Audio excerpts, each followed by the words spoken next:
주일 예배에 함께 하시는 모든 분들을 환영합니다. 다 같이 일어나셔서 예수 피를 힘입어 올려드립니다.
십자가의 보혈 완전하신 사랑 힘입어 나갑니다.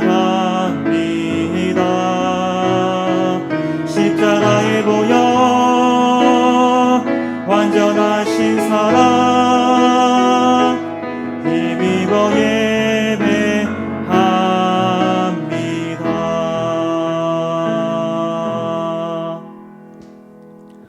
묵상 기도하심으로 성부, 성자, 성령, 삼위 하나님께 12월 둘째 주 주일 예배로 나아가겠습니다.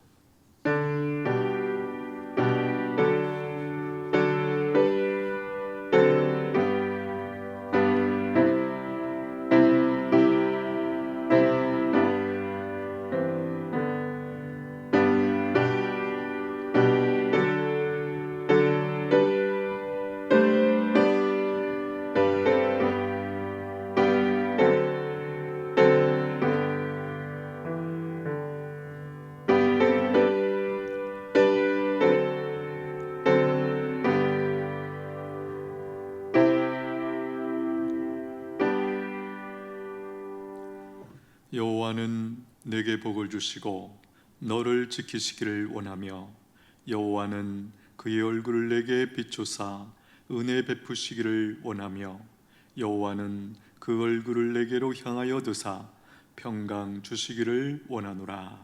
아멘. 하나님 아버지, 복된 약속 있는 날, 복된 장소로 저희들 다시 불러주시니 감사합니다. 하나님 앞에 나와 예배드릴 수 있는 이 은혜와 특권 믿음으로 온전히 누리기를 원합니다. 우리의 죄악을 예수님의 보혈로 씻어 주옵소서. 그리하여 예배를 온전히 드리게 하시고 하나님의 임재 앞에 초대받는 저희들 모두가 되게 하여 주시옵소서. 내 손을 힘있게 라는 이 말씀 잘 깨닫고 누리기를 원합니다. 저희들의 이 예배를 받아 주시옵소서. 성령님, 이 예배를 주장하여 주시옵소서. 예수님의 이름으로 기원하옵나이다. 아멘. 찬송가 1장 올려드립니다.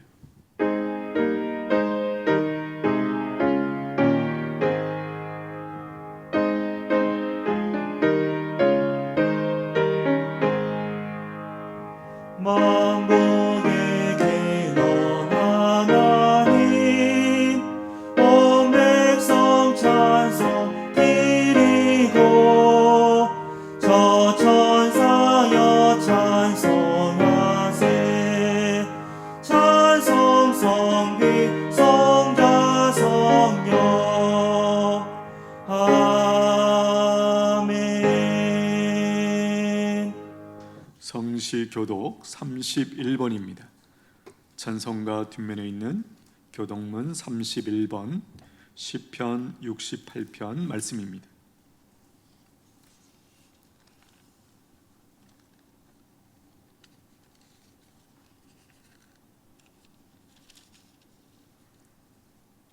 하나님이 일어나시니 원수들은 흩어지며 연기가 불려가듯이 그들을 몰아내소서.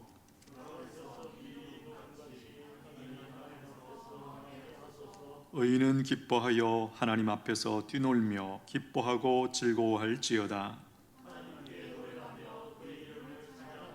하늘을 타고 광야에 행하시던 일을 위하여 대로를 수축하라. 그의 거룩한 처소에 계신 하나님은 고아의 아버지시며 과부의 재판장이시라. 갇힌 자들은 이끌어내사 형통하게 하시느니라. 하나님이여, 주께서 가난한 자를 위하여 주의 은택을 준비하셨나이다. 아멘. 사도신경으로 우리의 신앙 고백 드립니다.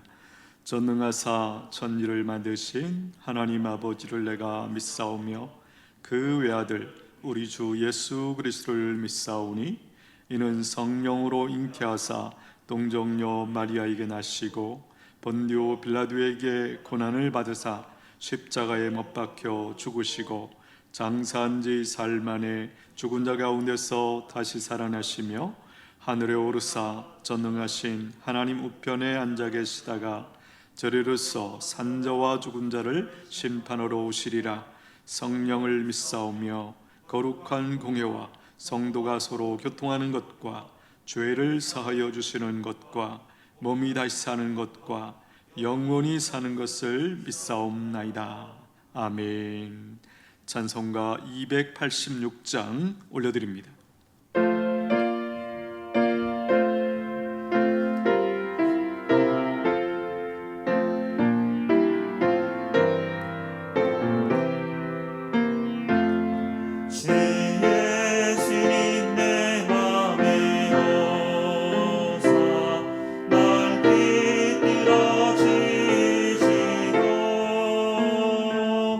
내 마음에 새 힘을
윤성영 장로님 기도하시겠습니다.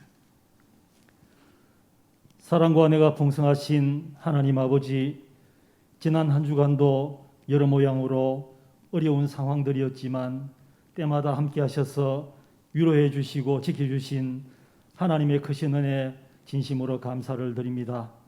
세상은 죄악이 관영하고 눈에도 보이지 않는 코로나 바이러스로 인하여 저희들의 일상의 회복이 쉽지 않을 듯한 불안한 현실 앞에 인간의 한없는 연약함을 보게 됩니다. 오직 하나님만 의지합니다. 이 어려운 현실이 빨리 회복되기를 간절히 기도합니다. 오늘 비록 영상으로 드리는 예배이지만 성전에서 예배 드릴 때와 똑같이 크게 찬송 부르며 선포하는 말씀에 집중하여 이 시대에 우리에게 원하시는 하나님의 뜻이 무엇인지 분별하는 시간이 되게 하여 주시옵소서. 한 해를 결산하고 또 새로운 한 해를 준비하는 시기입니다. 코로나 질병으로 일상도 힘들었고 믿음 생활도 많이 후퇴해버린 지금 말씀으로 되돌아가는 믿음을 허락하여 주시옵소서. 교회 중심, 말씀 중심의 기본으로 돌아가기를 원합니다. 코로나 질병으로 앞으로도 어떠한 어려운 환경이 돌아올지 모르는 미래의 상황 속에서 대민으로 예배 드릴 수 있는 기회가 되었을 때만이라도 공예배에 철저히 참여하여 믿음이 뒷걸음치지 않도록 하나님 인도하여 주시옵소서. 세계 열방에 흩어져 헌신하는 선교사님들의 사역이 더 이상 힘들지 않도록 하나님 지켜 보호하여 주시옵소서. 지금 이 시간도 병상에서 요양원에서 힘든 시간을 보내는 환우들 하나님 찾아가셔서 치료하여 주시고 위로하여 주시옵소서. 몸은 비록 연약할지라도 믿음은 더욱 강건하게 하여 주시옵기를 간절히 바라옵고 원합니다. 새로 부임하신 목사님, 전도사님들 은천교회에 잘 적응하게 하시고 한 식구로서 맡은 바를 잘 감당케 하여 주시옵소서. 슬픔을 당한 가정이 있습니다. 위로의 교제가 있기를 원합니다. 담임 목사님 강단에 세우셨습니다. 한 주간 기도하며 준비한 말씀 잘 선포하시고 남김없이 잘 전하게 하시고 큰 은혜의 시간 되기를 원합니다. 하나님께서 허락하신 이 예배에 오직 하나님께로만 집중하게 하시고 오직 하나님께로만 영광을 올려드립니다. 예수님의 이름으로 기도드리옵나이다. 아멘.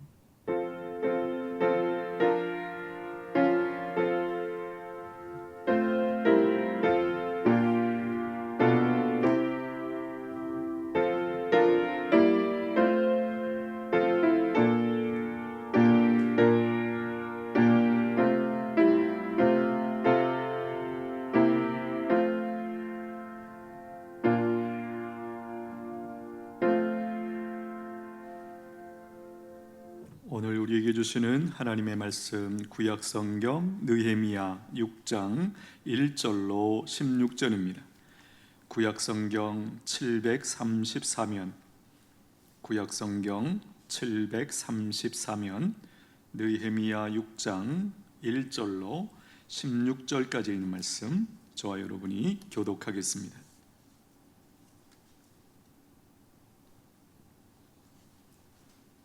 6장 1절 제가 먼저 읽겠습니다. 산발랏과 도비야와 아라비아 사람 게셈과 그 나머지 우리의 원수들이 내가 성벽을 건축하여 허물어진 틈을 남기지 아니하였다 함을 들었는데 그때는 내가 아직 성문에 문짝을 달지 못한 때였더라.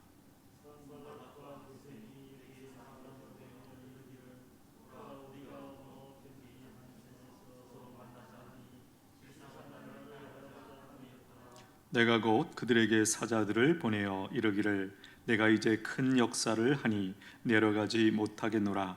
어찌하여 역사를 중지하게 하고 너희에게로 내려가겠느냐 하매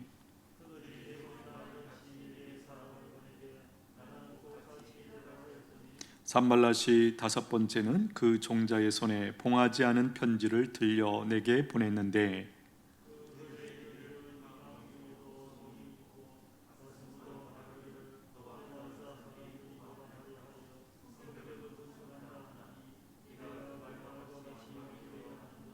또 내가 선지자를 세워 예루살렘에서 너를 들어 선전하기를 유다의 왕이 있다 하게 하였으니 지금이 말이 왕에게 들릴지라. 그런즉 너는 이제 오라 함께 의논하자 하였기로.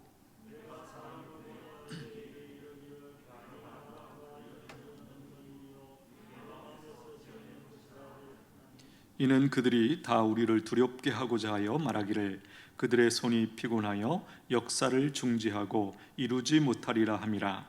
이제 내 손을 힘있게 하옵소서 하였노라.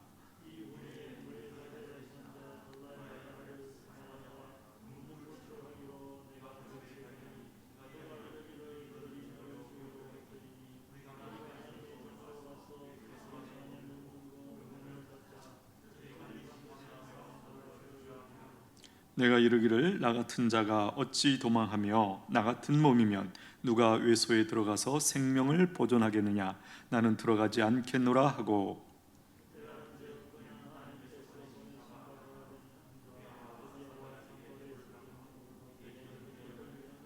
그들이 뇌물을 준 까닭은 나를 두렵게 하고 이렇게 함으로 범죄하게 하고 악한 말을 지어 나를 비방하려 함이었느니라.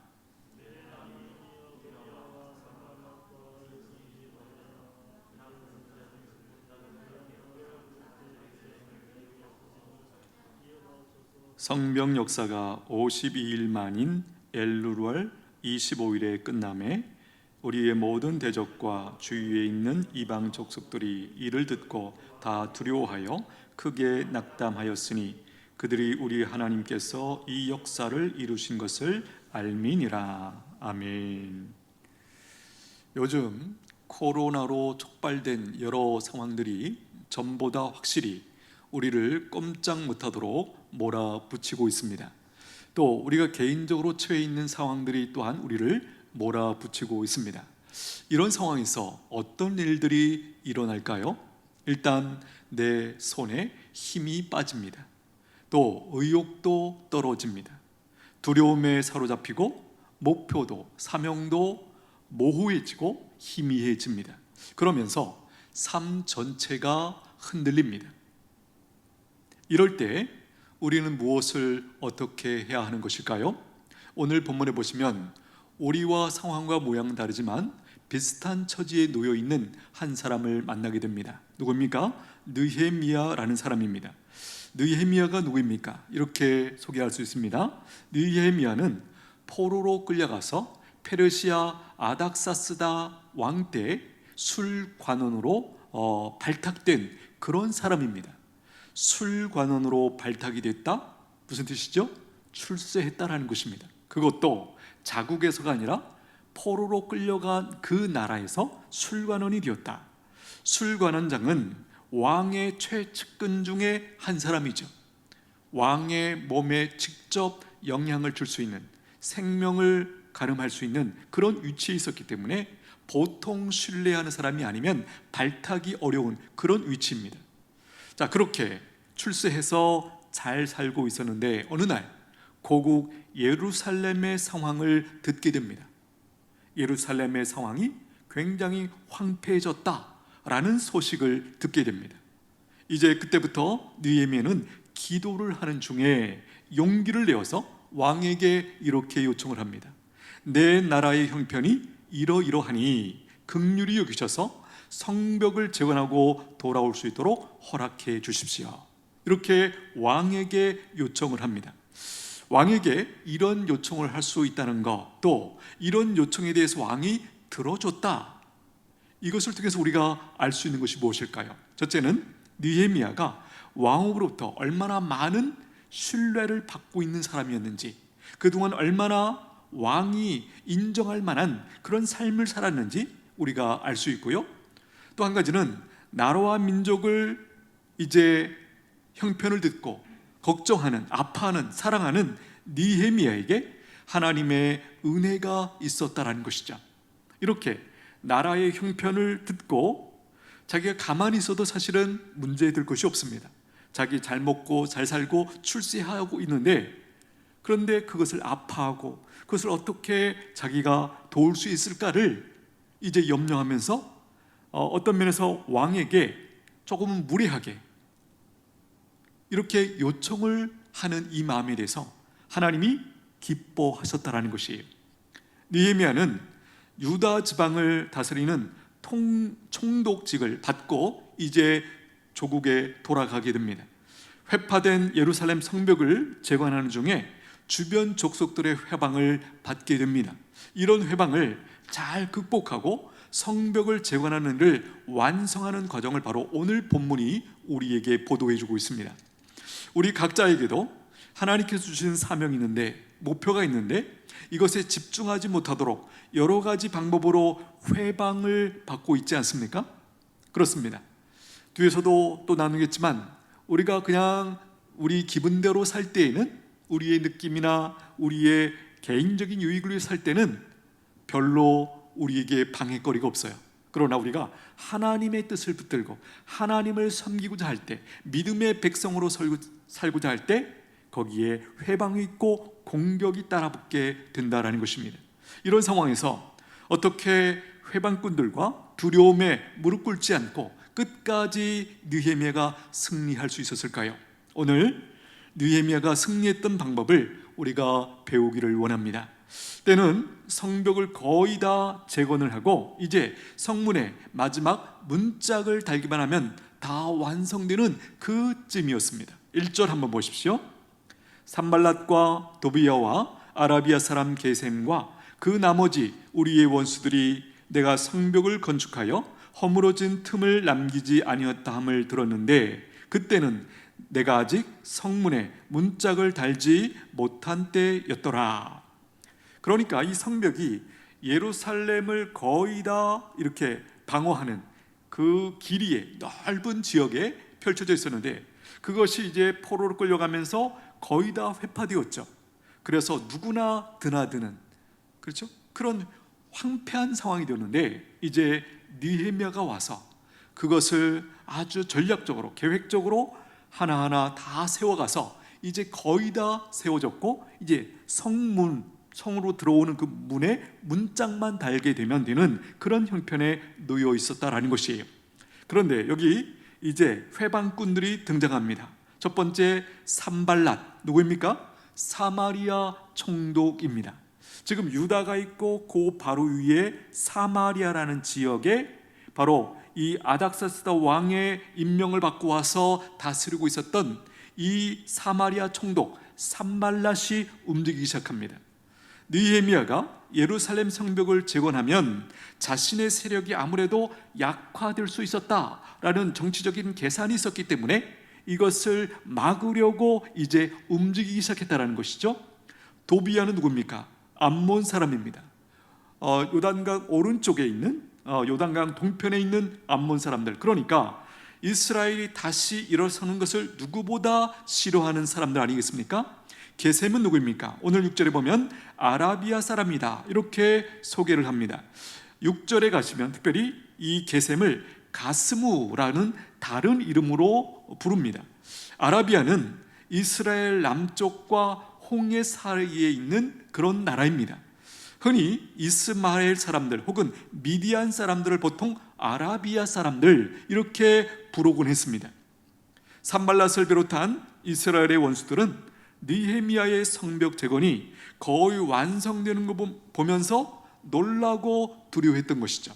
사실은 지금 우리가 6장을 보고 있는데 그 전에도 산발랏을 비롯해서 이들이 계속 그 성벽 재건을 방해하려고 애써 왔습니다. 그런데 아마도 그들 마음 가운데 이런 생각이 있었던 것 같아요. 저들이 과연 이것을 완성할 수 있을까? 조금 얕보는 마음이 있었던 것 같아요. 그런데 이제 이 성벽 완성이 거의 다 되는 것을 보면서 이들에게 굉장한 충격과 놀라움과 두려움의 대상으로 이 상황이 펼쳐진 것이죠. 그래서 그냥 보고만 있을 수 없어서 더 적극적으로 방해하기 시작한다라는 것입니다. 이스라엘의 원수들이 생각할 때 예루살렘 성벽 정원을 방해하는 가장 좋은 방법이 무엇이었습니까? 오늘 본문에 보면 지도자 느헤미야를 제거하는 것입니다. 느헤미야는 폐허가 된 예루살렘 성벽 재건의 뜻을 품고 하나님 앞에 기도하면서 고국에 돌아왔고 그 다음에 이 백성들을 이끌어서 여기까지 이끌어온 사람이 바로 이 느헤미야였죠. 우리가 이런 표현을 알고 있습니다. 목자를 치면 양떼가 흩어지게 되어 있죠. 그러니까 이 산발랏과 도비아의 초점은 이제 느헤미야를 어떻게든 끌어내리면 이 상황은 이제 다시 물거품이 된다라는 것을 알고 있었던 것이죠. 어떻게 제거하려고 합니까?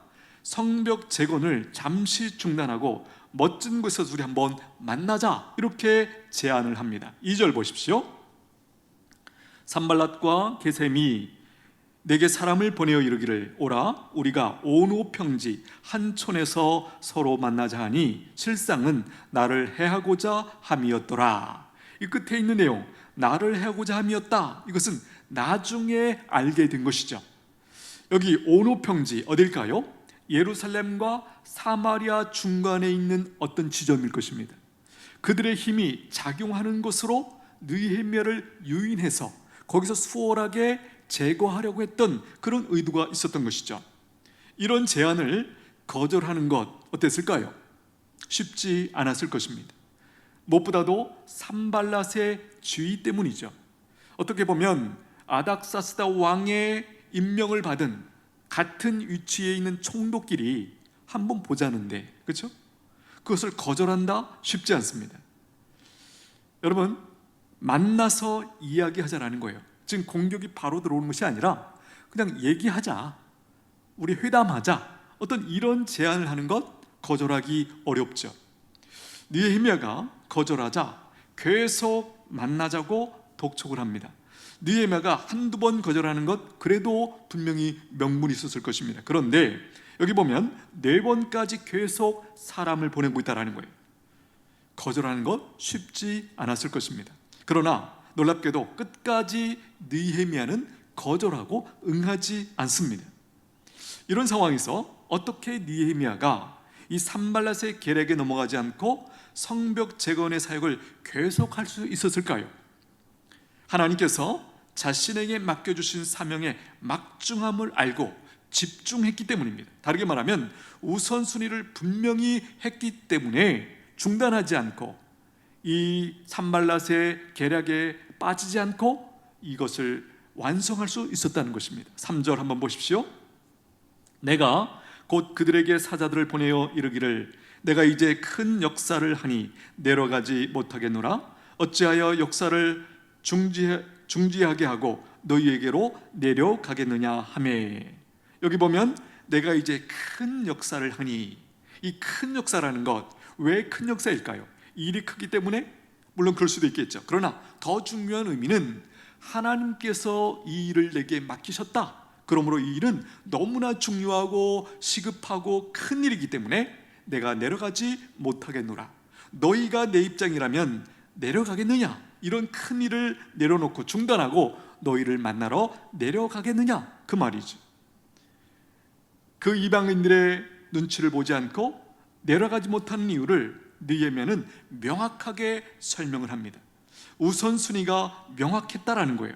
우선순위, 다르게 말하면 성벽 재건에 도움이 되지 않으면 다른 것들을 다 내려놓았다라는 거예요.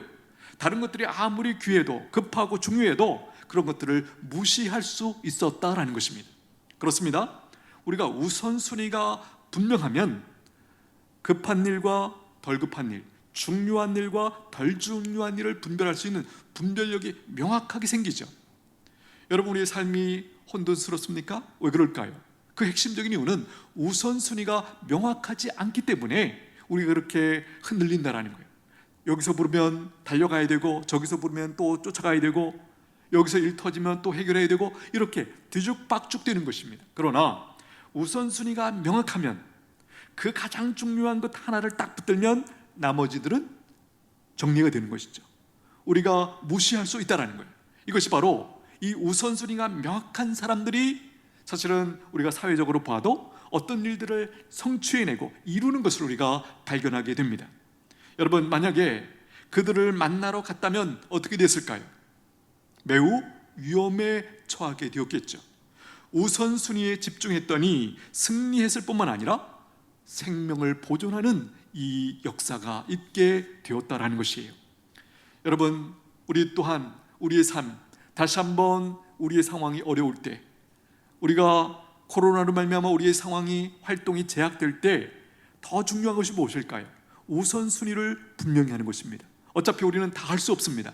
또 이런 상황 때문에 많이 제약을 받고 있죠. 이럴 때일수록 우선순위를 분명히 하는 것입니다. 내게 가장 중요한 것, 하나님 앞에서 가장 중요한 것, 그것을 붙들면 나머지 것들은 내려놓고, 그렇죠? 마음 쓰지 않고 내려놔도 괜찮다라고 하는 확신이 우리 가운데 들어오면서 여유를 가지고 오히려 그 일에 더 집중하고 성과를 낼 수 있다는 것입니다. 자, 이 계략이 먹히지 않자 산발랏은 느헤미야가 자신을 만날 수밖에 없도록, 자신을 찾아올 수밖에 없도록 거짓 소문을 퍼뜨립니다. 5절부터 한번 보십시오. 산발랏이 다섯 번째는 그 종자의 손에 봉하지 않은 편지를 들려내게 보냈는데, 여기 봉하지 않은 편지, 왜 봉하지 않았을까요? 당시의 외교적인 그 상식은 뭡니까? 당연히 봉하는 것입니다. 이것이 상식이고 예의였는데 왜 봉하지 않은 편지를 보냈을까요? 이 편지를 들고 가는 종부터 누구나 보고 소문을 내도록 하기 위하여 봉하지 않은 편지를 보내고 있다는 거예요. 6절 보십시오. 그 글에 이르기를 이방 중에도 소문이 있고 가스무도 말하기를 너와 유다 사람들이 모반하려 하여 성벽을 건축한다 하나니 내가 그 말과 같이 왕이 되려 하는도다. 여기 앞부분에 이방 중에도 소문이 있고, 이게 무슨 얘기죠? 벌써 이방 사람들도 다 알고 있다. 이스라엘 백성들뿐만 아니라 그 유다 예루살렘을 넘어서서 이방 우리까지도 다 벌써 네가 지금 이 일을 성벽 재건을 하는 이유를, 그 목적을 우리는 다 알고 있다, 이렇게 말합니다. 가스무도 앞에서 잠깐 언급드렸던 것처럼 1절에서 살핀 게셈의 또 다른 명칭입니다. 가스무도 말하기를 너와 유다 사람들이 모반하려 하여 페르시아 아닥사스다 왕을 반역하기 위하여 성벽을 건축한다 하나니 내가 그 말과 같이 왕이 되려 하는도다. 7절 보십시오. 또 내가 선지자를 세워 예루살렘에서 너를 들어 선전하기를 유다의 왕이 있다 하게 하였으니 지금 이 말이 왕에게 들릴지라. 그런즉 너는 이제 오라 함께 의논하자 하기로 하였기로. 여기 7절 앞부분에 보시면 내가 선지자를 세워, 선지자를 동원해서 예루살렘에서 너를 들어 너를 높여서 선전하기를 유다에도 왕이 있다, 이렇게 네가 말했지, 이렇게 선전했지, 이렇게 지금 뒤집어 씌우고 있는 것입니다. 속임수, 거짓말을 하고 있는 것이죠. 뭐라고 말합니까? 지금 이 말이 왕에게 들릴지라, 아닥사스다 왕에게 들릴지라. 여러분, 만약에 아닥사스다 왕이 이 말을 듣게 되면 어떻게 되는 거죠? 그야말로 반역이죠. 그렇게 신뢰했던 자기의 술 관원장이 자기를 속이고 총독이라는 직분까지 받아가서 결국은 자기 나라를 다시 세워서 나를 반역하려고 이렇게 했구나, 이렇게 이해하기 딱 좋은 그런 상황 속에 놓여 있었다라는 거예요. 이걸 속임수로 거짓말로 해놓고 그런즉 너는 이제 오라 함께 의논하자, 내가 뭔가 도울 수 있을 거야, 내가 옆에서 도와줄게, 변호해줄게, 이렇게 지금 끌어내고 있는 것입니다. 이 지금 산발랏의 말은 뒷얘기는 이건 얘기죠. 너 이제 큰일 났어, 끝난 거야, 모함이죠. 페르시아 아닥스다 왕에 고발하겠다는 위협도 여기 들어가 있습니다. 그렇습니다. 사탄은 우리를 속입니다. 끝났다라고 말합니다. 실제로 사탄에게 속아서 스스로 끝내는 사람들도 우리 주변에 보면 가끔 있습니다. 여러분 기억하십시오. 사탄은 어떤 존재입니까? 거짓의 아비입니다. 사탄이 끝났다고 해서 끝나는 것이 아닙니다. 그런데 많은 사람들이 이걸 모르고 제 사탄이 하는 말에 그것을 받아들여서 거기에 끌려가서 완전히 망해버리는 그런 사람들이 종종 있다는 것이죠. 여러분, 거짓으로 느헤미야에게 다른 의도가 있다고 왕이 되려 한다고 소문을 내므로써 이스라엘 백성들과 느헤미야의 관계를 망가뜨리고 있고요, 무엇보다 느헤미야와 깊은 신뢰관계에 있는 이 페르시아 왕 사이를 이간질하고 있다는 것입니다. 왕이 되려 한다, 그야말로 모함이죠. 왜 그렇습니까? 느헤미야는 다윗의 후손이 아니기 때문에 자기가 아무리 백성들이 원해도 왕이 될 수 없었다는 것을 너무나 명확하게 알고 있었습니다. 느헤미야 입장에서 생각해 보면 어떻습니까? 매우 큰일이고 매우 위협적인 그런 상황이 아닐 수 없습니다. 산발랏의 말대로라면 근본적으로 성벽 재건의 일을 하면 더 이상 안 되는 것이죠. 자신의 결백을 증명하기 위해서라도 성벽 재건을 계속하면 안 됩니다. 그러나 느헤미야는요, 그들의 속임수에 끌려가지 않습니다. 느헤미야가 산발랏의 계략에 넘어가지 않고 어떻게 성벽 재건의 사역을 계속할 수 있었을까요? 대적들의 의도가 무엇인지를 명확하게 간파하고 분별했기 때문입니다. 9절 앞부분 한번 보십시오. 9절, 이는 그들이 다 우리를 두렵게 하고자 하여 말하기를 그들의 손이 피곤하여 역사를 중지하고 이루지 못하리라 함이라. 이것이 바로 이런 거짓 소문을 낸 산발랏과 도비야의 의도를 느헤미야가 간파하고 있었다라는 거예요. 여러분, 이것은 어떤 계략입니까? 이스라엘 백성들을 두렵게 하여 그들의 손을 피곤하게 하고 결국 성벽 재건하는 일을 중지시키려고 하는 그런 계략이었습니다. 여러분, 두려움이 들어오면 어떤 일이 일어납니까?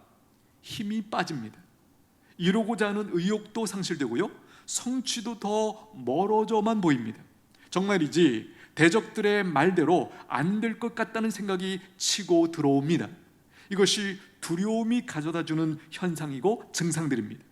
이런 증상이 있다면 벌써 대적의 말에 내가 말려들었다라고 판단하면 틀리지 않다라는 거예요.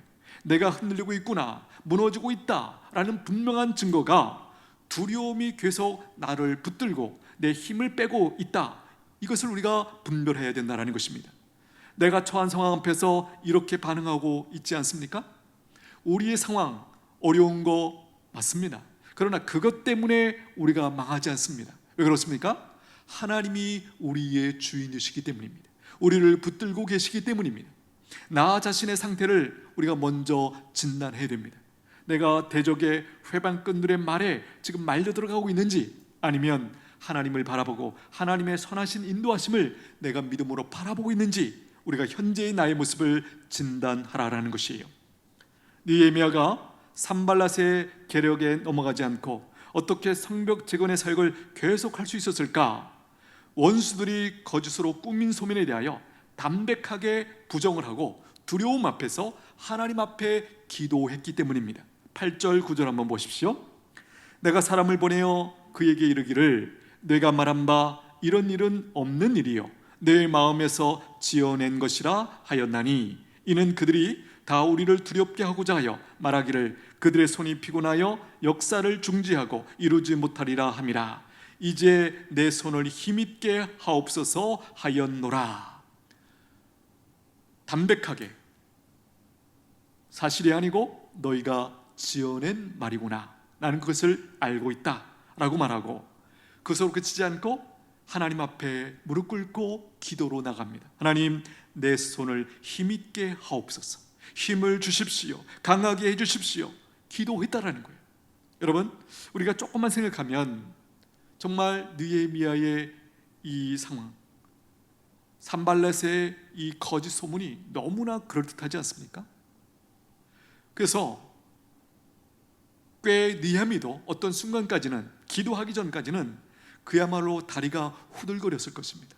이것을 어떻게 내가 증명해낼 수 있는가, 이 거짓 소문을 어떻게 바뀔 수 있을까, 고민이 많았을 것 같아요. 자, 놀랍게도 느헤미야가 어떻게 처신한지 한번 보십시오. 느헤미야는 이스라엘 백성들에게, 그리고 다른 사람들에게 자신의 결백을 이해시키려고 노력하지 않았습니다. 시간을 투자하지 않았다라는 거예요. 거기에 다 하나님께 맡기고 기도하며 사명에 집중했다는 것입니다. 사람들을 찾아다니면서 오해를 푸는 것, 우리가 한두 번쯤 경험이 있었을 텐데요, 어때요?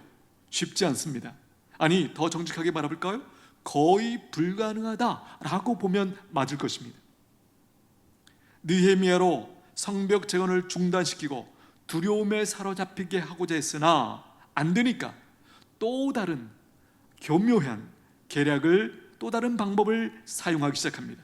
10절 한번 보십시오. 이후에 무헤다벨의 손자 들라야의 아들 스마야가 두문분출하기로 내가 그 집에 가니 그가 이르기를 그들이 너를 죽이러 올 터이니 우리가 하나님의 전으로 가서 외소 안에 머물고 그 문을 닫자. 저들이 반드시 밤에 와서 너를 죽이리라 하기로. 여기 스마야라고 하는 예언자 혹은 이 성전에서 일하는 사람입니다. 아마도 제사장이었을 것입니다. 스마야가 같이 동역을 하는 사람이었는데 어느 날 보니까 한동안 눈에 안 보이는 거예요. 그래서 느헤미야가 그 사람의 집에 찾아갑니다. 그런데 그 사람의 입에서 나오는 놀라운 예언이 있었어요. 무엇입니까? 그들이 너를 죽이러 올 거다. 그러므로 너는 성전 안에 외소 안에 머물고 그 문을 닫자. 저들이 반드시 밤에 와서 너를 죽일 것이다. 이 예언을 했다라는 거예요. 여러분, 지금 이 스마야 중요한 입장에 있었고 아마도 느헤미야가 이 성벽 재건을 위해서 크게 도움을 받았던, 동력이 되었던 그런 중요한 인물이었을 거예요. 그런데 이 사람이 제사장으로서 기도하는 중에 하나님의 말씀을 듣고 느헤미, 네가 지금 위험에 처했다. 자객들이 올 것이니까 너는 이제 성전 안에, 여기 외소라는 것이 성전 안을 말하는 것입니다. 그곳에 들어가면 안전하다. 우리가 함께 들어가서 숨자. 이렇게 예언을, 제안을 했다라는 거예요. 여러분, 자객이 밤에 너를 죽이러 올 수 있으니까 지성소에 들어가서 목숨을 건지라. 느헤미야의 뭡니까? 보호 본능을 자극하는 것이죠. 그러니까 스마야라는 이 제사장 그리고 예언자를 돈 주고 포섭해서 느헤미야를 위하는 척하면서 느헤미야로 하여금 범죄하게 하고 느헤미야에 대한 여론을 몰아서 비판받게 하고 더 이상 느헤미야를 따르지 않도록 만들려는 계략이 여기 있었던 것이죠. 자, 12절 한번 보십시오. 깨달은즉 그는 하나님께서 보내신 바가 아니라 도비야와 산발에게 뇌물을 받고 내게 이런 예언을 함이라. 그 상황에서 하나님께서 느헤미야에게 지혜를 주셔서 그동안 나에게 가장 가까이 동력자가 되어 주셨던 이 스마야, 이 사람이 하는 말 거짓이구나. 그리고 도비야와 산발랏에게 뇌물을 받고 이렇게 예언을 하고 있구나. 그 순간 간파했다라는 거예요. 여러분, 스마야는 하나님의 말씀을 백성들에게 예언하는 위치에 있었던 사람이기 때문에 느헤미야에게 예언을 했을 때 굉장히 사실은 넘어가기 쉽죠. 그런데 느헤미야가 이 상황을 분별할 수 있는 지혜가 있었다라는 거예요. 나중에 알고 보니까 산발렛이 뇌물로 매수해서 느헤미야로 하여금 범죄하게 하고. 왜 범죄입니까? 아시는 것처럼 성전은 제사장들만 들어갈 수 있는 곳이에요. 느헤미야는 들어갈 수 없어요. 그런데 느헤미야가 지금 자객이 와서 너를 죽이려고 하니까 가장 안전한 곳이 어디였습니까? 바로 성전 아니었습니다. 그래서 외소에 들어가서 너의 생명을 지켜라. 얼마나 설깃했을까요? 여러분, 만약에 느헤미야가 그의 예언대로 처신을 했더라면 하나님 앞에 범죄하고 또 백성들이 비난했을 것입니다. 제사장들만 들어갈 수 있는 그곳을 느헤미야가 총독이라는 이름을 가지고 감히 들어갔다. 그의 리더십은 더 이상 힘을 쓸 수 없을 것이고 결국 성벽 이 재건은 중단되고 말았을 것입니다. 13절 보십시오. 그들이 뇌물을 준 까닭은 나를 두렵게 하고 이렇게 함으로 범죄하게 하고 악한 말을 지어 나를 비방하려 함이었느니라. 그렇습니다. 외소에 들어가는 것이 범죄라는 사실을 느헤미야가 그 순간 명확하게 깨달은 거죠. 알았던 것이죠.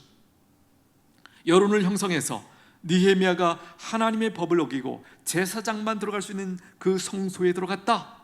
이 사실을 백성들이 알게 되면 그야말로 어떤 일이 벌어질까요? 느헤미야의 설 자리가 없는 것이죠. 이런 무서운 스마야의 계략에 느헤미야가 어떻게 넘어가지 않고 승리할 수 있었을까요? 11절 보십시오. 내가 이르기를 나 같은 자가 어찌 도망하며 나 같은 몸이면 누가 외소에 들어가서 생명을 보존하겠느냐? 나는 들어가지 않겠노라 하고, 나 같은 자가 자신의 위치를 정확하게 안 것이죠. 느헤미야는 성소에 관한 법, 즉 하나님의 말씀을 명확하게 알고 있었습니다. 그래서 성소에 아무나 들어가면 안 된다는 것을 알았기 때문에 내가 아무리 총독이라도 나는 들어갈 수 없지라고 분명히 분별했다라는 거예요. 자신의 위치와 신분을 정확하게 알고 처신을 어떻게 해야 되는지 정확하게 알고 있었기 때문에 바로 이 스마야의 계략, 너무나 친거는 가장 가까운 동역자의 이 말, 제사장이었고 하나님의 말씀을 예언하는 자였기 때문에 사실 쉽게 넘어갈 수 있는 그런 계략이었습니다. 그런데 거기에 넘어가지 않고 승리할 수 있었다는 거예요. 결국 느헤미야가 외소로 들어가라는 이 스마야의 제안을 거절하는 것은 이런 태도죠. 내가 적이 보낸 사람에게 죽으면 죽었지 하나님의 말씀을 어기고 하나님께서 구별한 곳에 들어가는 죄를 범하지 않겠다라는 이 중심이 살아 있었기 때문에 그 아주 달콤한 제안을 분별하고 거절하고 범죄하지 않고, 무엇보다 하나님 앞에 범죄하지 않고 자신의 입지를 지킬 수 있었다는 것이에요. 여러분 기억하십시오. 손해가 돼도 하나님의 말씀을 지키면 삽니다. 승리합니다. 여러분 믿으시게 되기를 축복합니다. 우리가 처해 있는 상황도 마찬가지입니다. 우리에게 타협을 제안하죠. 이렇게 하면 더 쉽게 네가 살 수 있고 성공할 수 있고 승진할 수 있고 더 일이 잘 될 거야. 우리 주변에 있는 많은 사람들이 그렇게 우리에게 제안을 해옵니다. 여러분 오늘 느헤미야의 이 태도, 비록 내가 손해를 봐도 나에게 더 중요한 것은 하나님의 말씀을 지키는 거다, 이 중심이 우리 가운데 살아있게 되기를 축복합니다. 느헤미야는 자신의 목숨을 지키는 것보다 하나님의 말씀을 지키는 것을 선택했습니다. 그것이 그에게는 무엇입니까? 지혜가 되었고 능력이 되었다는 거예요. 그 결과 분별력도 생기고 자신의 생명과 명예를 지킬 수 있었다라는 것입니다. 성벽 재건도 계속 할 수 있었던 것이죠. 다시 한번 여기 중요한 거 있습니다. 하나님의 말씀을 그가 알았기 때문에 그 속임수에 넘어가지 않았다라는 거예요. 상대가 누구였습니까?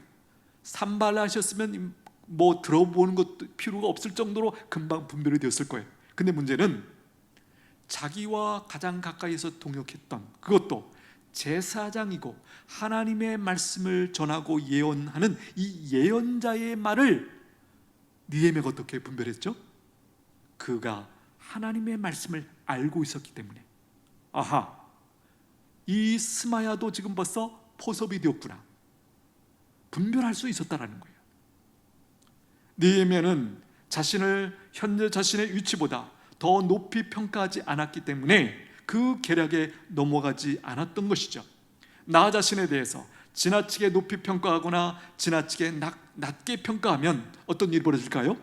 작은 시험에도, 작은 말에도 무너질 수 있습니다. 넘어갈 수 있습니다. 유혹받을 수 있습니다. 중요한 것은 나 자신을 정직하게 바르게 보고 평가할 줄 아는 것입니다. 그 평가에 근거하여 처신할 때 자신을 지킬 수 있고 안전하다는 것이죠. 자신을 정확하게 보는 것 말만큼 쉽지 않습니다. 자신을 정직하게 평가하는 것 쉽지 않습니다. 대안이 무엇입니까? 자신을 항상 낮은 자로 스스로 여기면 됩니다. 이렇게 하는 것이 곧 무엇입니까? 겸손이죠. 여러분, 겸손을 우리가 잘 분별해야 됩니다. 겸손은 하나님 앞에서 자신의 가치를 정당하게 평가하는 것입니다. 그러나 그것을 사람들에게 인정받으려고 하지 않는 태도입니다. 이것이 건강한 겸손함입니다. 건강한 겸손함이 아니면 하나님 앞에서 충분하다고 느끼지 않고 자꾸 사람들에게 뭔가 인정받고자 하는 그런 욕구로 우리가 표출되게 되더라는 거예요. 진짜 건강한 겸손은 하나님 앞에서 확인할 수 있는 것이고 하나님 앞에서 충분하다고 느낍니다. 이런 사람들에게는 어떤 시험이나 유혹이 그렇게 크게 흔들 수 없다라는 거예요. 그러나 이 진정한 겸손이 없으면 사람들의 유혹의 말, 시험의 말, 또 작은 어떤 공격의 말에 대해서 쉽게 흔들릴 수 있다는 것입니다. 누가복음 14장에 보면 예수님께서 이렇게 가르쳐 주셨습니다. 내가 누구에게나 혼인 잔치의 청함을 받았을 때에 높은 자리에 앉지 말라. 그렇지 않으면 너보다 더 높은 사람이 청함을 받은 경우에 너와 그를 청한 자가 와서 너더러 이 사람에게 자리를 내주라 하리니 그때에 내가 부끄러워 끝자리로 가게 되리라. 청함을 받았을 때에 차라리 가서 끝자리에 앉으라. 그러면 너를 청한 자가 와서 너더러 버지어 올라 앉으라 하리니 그때에야 함께 앉은 모든 사람 앞에서 영광이 있으리라. 여러분, 예수님의 가르침이 무엇입니까? 혼인잔치의 청함을 받았을 때 네가 먼저 높은 자리에 스스로 앉지 말라는 거예요. 그렇게 앉는 이유가 뭘까요? 자기를 스스로 지금 높이 평가하고 있다는 분명한 증거가 되는 것이죠. 그러니까 내 자리는 상석이 저기구나, 먼저 가서 앉지 말라는 거예요. 오히려 낮은 자리에 가서, 오히려 나중에 주인이 와서 왜 여기 앉으셨습니까? 저 상석에 올라 앉으시죠. 이렇게 하는 것이 더 바람직한 모습이다, 예수님께서 가르쳐 주셨습니다. 잠언 11장 2절에 보니까 교만이 오면 욕도 오거니와 겸손한 자에게는 지혜가 있느니라. 이 말씀, 지금 느헤미야의 상황과 딱 연결되는 말씀이죠. 스마야의 말대로 했다면 느헤미야가 욕을 먹었을 것입니다. 그렇죠? 백성들로부터 비난을 받았을 거예요. 그러나 느헤미야가 겸손했기 때문에 지혜가 있었고, 그래서 하나님의 법도 지키고 자신의 생명도 지킬 수 있었고, 무엇보다 하나님께서 맡겨주신 이 사명, 성벽 재건을 완성할 수 있었다라는 것입니다. 이 계략 앞에서 느헤미야가 승리할 수 있었던 또 한 가지 이유는 느헤미야가 두려움 앞에서 기도했기 때문입니다. 자, 14절 한번 보십시오. 14절, 내 하나님이여 도비야와 산발랏과 여선지 노아디아와 그 남은 선지자들 곧 나를 두렵게 하고자 한 자들의 소행을 기억하옵소서 하였노라. 여기 보면 지금 이 도비야와 산발랏의 이 공격, 이런 속임수는 일부였다라는 거예요. 그 외에도 굉장히 많은 사람들을 동원해서, 여기 누가 있습니까? 여선지자 노아디아라는 사람도, 또 그 남은 선지자들도 이 매수가 되어서 느헤미야를 방해하고 유혹하고 넘어지게 하는, 두렵게 하려고 하는 엄청난 시도들이 있었다라는 거예요. 지금 오늘 본문에 기록된 것은 그 중에 일부를 지금 보도하고 있는 것이죠. 여러분, 중요한 것은 이 뒷부분 느헤미야의 기도의 내용이 나옵니다. 나를 두렵게 하고자 한 자들의 소행을 기억하옵소서. 하나님, 저들의 저 악한 행위에 대해서 하나님께서 그냥 보고만 있지 마십시오. 기억해 주시고 합당한, 정당한 하나님의 심판을 허락해 주십시오 라고 지금 기도하고 있다는 거예요. 오늘 본문에 보면 기도하는 내용이 이 14절과 함께, 이 14절은 두 번째 기도하는 것이죠. 앞에서 살핀 것처럼 또 한 번 기도했고, 오늘도 여기 14절에서도 또 기도하고 있습니다. 두려움이 올 때마다 느헤미야가 했던 중요한, 그가 하나님 앞에 섰던 방법이 뭐예요? 기도하는 것이었다라는 거예요. 자신을 속이고 협박하고 두렵게 함으로 하나님께서 맡겨주신 사명을 감당하지 못하도록 방해했던 사람들에 대한 느헤미야의 마음이 어떠했을까요? 산발랏, 도비야 당연하지만 그들에게 포섭이 되어서 뇌물을 받고 자기와 그동안 동역했던 그 사람들이 배신을 하고 자기를 떠났던 이 사건 앞에서 그가 어떻게 느꼈을까요? 그야말로 미움과 아픔과 분노가 있었을 것입니다.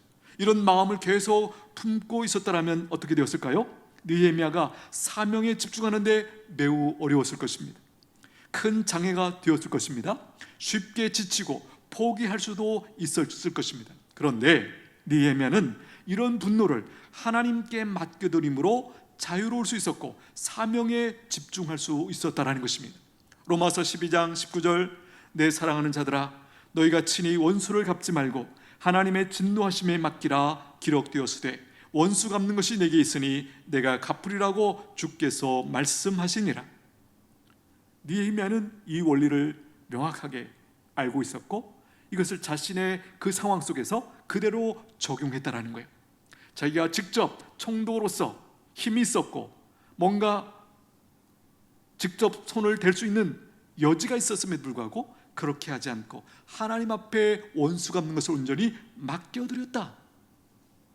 이것이 결국은 그로 하여금 자기의 위치에서 흔들리지 않고 리더십을 발휘하고 성벽 재건을 완수할 수 있었던 그 비결이 바로 여기 있더라는 것이에요. 여러분, 기도의 유익과 능력이 무엇입니까? 우리 안에 있는 부정적이고 분노에 오염된 마음을 하나님께 맡겨드릴 수 있다는 것이에요. 내 안에서 나쁘게 작용할 수밖에 없는 그 마음들을 밖으로 내보낼 수 있는 그 출구가 무엇입니까? 하나님께 기도하는 것입니다. 우리가 실수하면 안 됩니다. 우리가 어떤 이해와 경험이 있냐면, 내 억울한 마음을 사람들에게 말하면 뭔가 해소된다고 생각해요. 그렇죠? 그런 사실이 아니죠. 그것은 오히려 자기 자신을 더 올가매는 결과를 낳는다, 우리가 경험적으로 잘 알고 있습니다.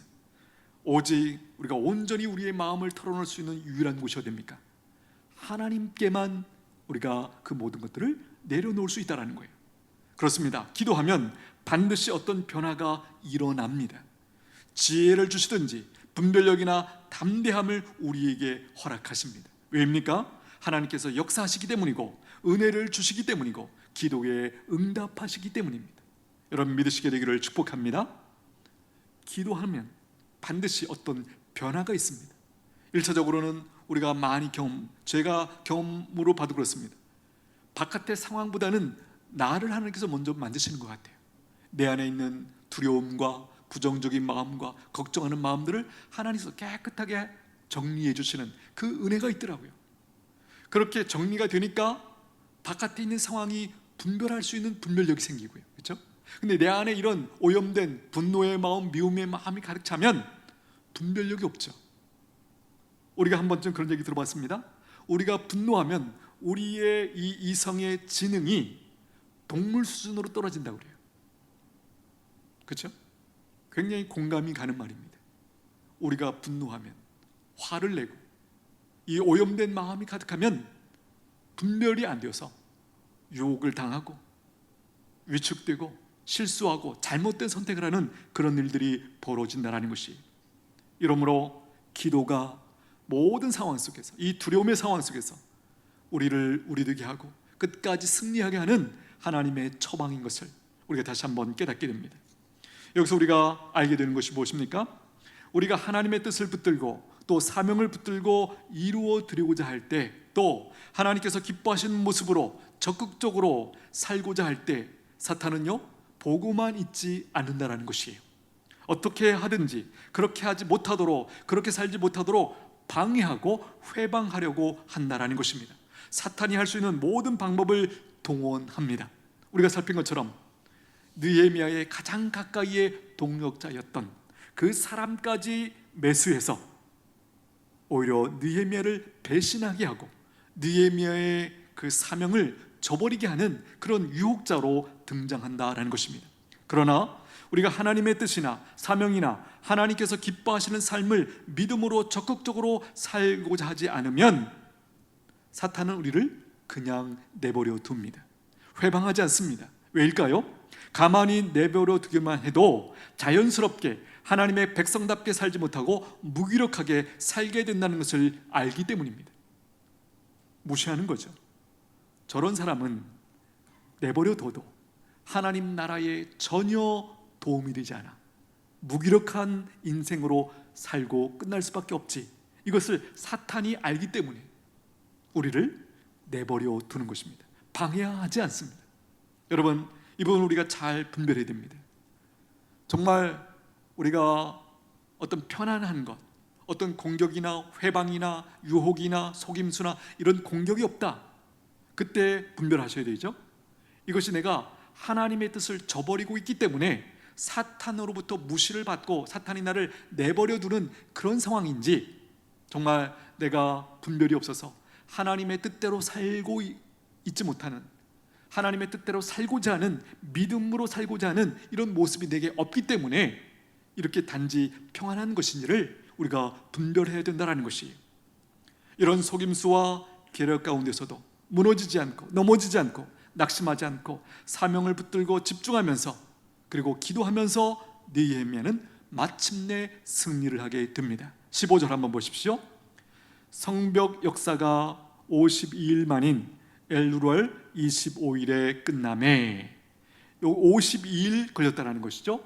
엘루로는 6월입니다. 6월 25일. 이스라엘 달력으로 6월 25일.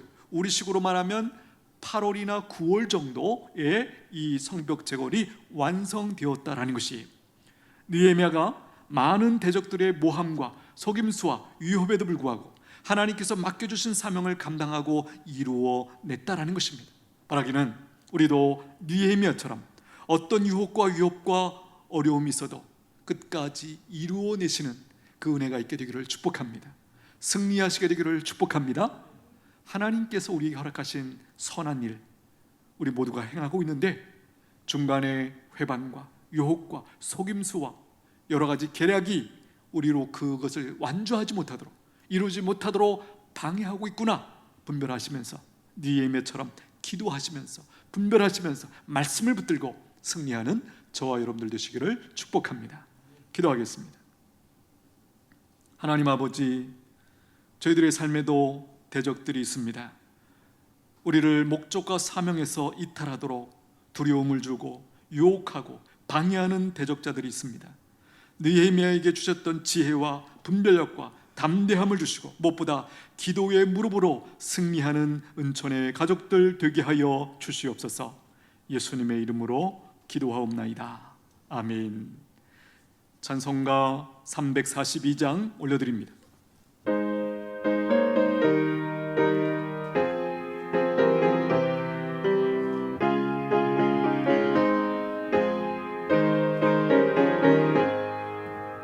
너 시험을 당해 죄 짓지 말고 너 용기를 다해 돈 물리치라. 너 시험을 이겨 새 힘을 얻고 주 예수를 믿어 늘 승리하라. 우리 구주의 힘과 그의 위로를 빌라. 주님 내 편에 서서 항상 도우시리. 내 친구를 삼가 잘 선택하고 너는 늘 삼가 늘 조심하라. 너 열심을 다해 늘 충성하고 온 정성을 다해 주 봉사하라. 우리 구주의 힘과 그의 위로를 빌라. 주님 내 편에 서서 항상 도우시리. 잘 이기는 자는 상 받으리니 너나 힘지 말고 늘 전진하라. 내 구세주 예수 힘 주시리니 주 예수를 믿어 늘 승리하라. 우리 구주의 힘과 그의 위로를 빌라. 주님 내 편에 서서 항상 도우시리. 드려진 예물을 위해 기도하겠습니다. 하나님 감사합니다. 저희가 모시간대 이처럼 사랑해 주셔서 하나님의 사명을 맡겨주시고 우리를 통하여 하나님의 뜻을 이루어 가시는 이 놀라운 은혜 주신 것 감사합니다. 우리가 하나님의 사명을 붙들고 하나님의 뜻대로 살고자 할 때 우리를 회방하고 공격하는 많은 대적들이 있는 것을 하나님 깨닫게 해주시니 감사합니다. 그 대적들의 거짓과 속임수와 계략과 솔수에 우리가 하나님 너무나 연약한 것을 고백합니다. 하나님 말씀을 붙들게 하여 주옵소서. 기도하게 하여 주옵소서. 하나님의 사명을 우선순위에 분명히 하고 하나님 집중하는 은혜를 허락해 주셔서 유혹에 속임수에 걸려들지 않게 하시고 승리하는 자들 되게 하여 주옵소서.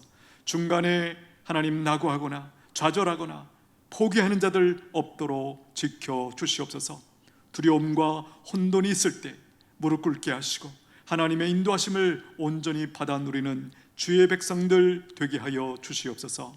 여기 귀한 제목 담아 하나님 앞에 귀한 예물들 올려드립니다. 저들의 중심을 받아 주시옵소서. 저들의 중심이 하나님께 온전히 묶여지는 은총을 허락하여 주시옵소서. 이 물질이 쓰여지는 곳마다 하나님의 뜻이, 하나님의 나라가 확장되기를 원합니다. 사용해 주시고 축복하여 주시옵소서. 예수님의 이름으로 기도하옵나이다. 아멘. 지금은 우리를 끝까지 사랑하시는 예수 그리스도의 은혜와 성부 하나님의 크신 사랑과 성령 하나님의 교통하심이 하나님의 사명을 붙들고 나아갈 때 많은 유혹과 대적들이 있다는 것을 깨닫고 더욱 말씀을 붙들고 기도하며 승리하기를 소원하는 믿음의 백성들 머리 위에 여러분들 영원토록 함께 있을지어다. 아멘.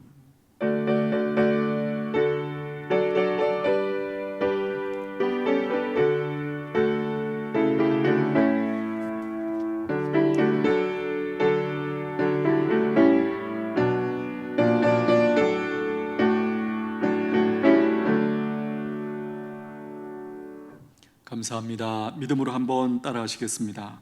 상황 때문에 낙심하지 마십시오. 담대하십시오. 이제는 우리의 고백입니다. 사명에 집중하겠습니다. 나머지는 무시하겠습니다. 아멘. 금주에 암송할 말씀 같이 한번 읽겠습니다. 시작. 우리 안에 계시는 성령, 로마서 8장 26절 말씀. 이와 같이 성령도 우리의 연약함을 도우시나니 우리는 마땅히 기도할 바를 알지 못하나 오직 성령이 말할 수 없는 탄식으로 우리를 위하여 친히 간구하시느니라. 로마서 8장 26절 말씀. 아멘. 교회 소식 알려드립니다. 문자로 알려드린 것처럼 이 코로나 상황으로 말미암아 오늘 주일까지 오전 예배는 오전 11시, 오후 예배는 오후 3시에 영상 예배로 드리겠습니다.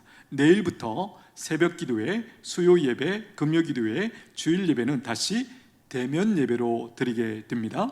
정상화된다라는 것입니다. 기억해 주십시오. 예고입니다.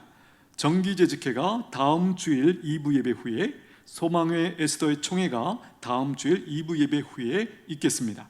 성탄 축하 예배가 12월 25일 토요일 날 두 번 드립니다. 1부 9시, 2부 11시에 나눠서 드리겠습니다. 예결산위원회가 12월 25일 토요일 오후 2시에 있겠고요. 주간 성경공부 마감 있습니다. 다음 주일까지 마감합니다. 제출해 주십시오.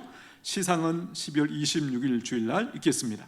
직원 임명 및 은퇴 감사 예배가 12월 26일 2부 예배 시에 있겠고요.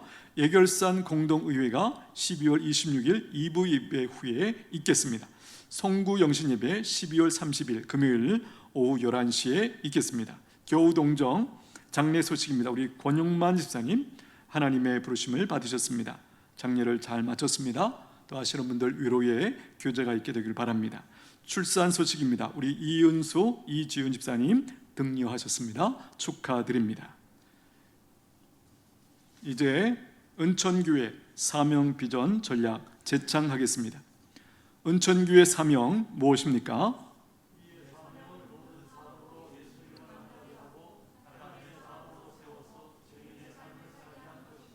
은천교회의 비전 무엇입니까?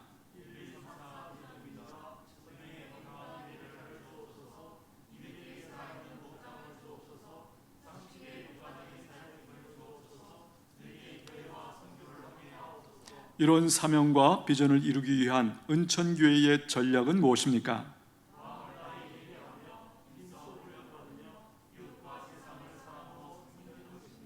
아멘. 폐회송 주가 일하시네 올려드립니다.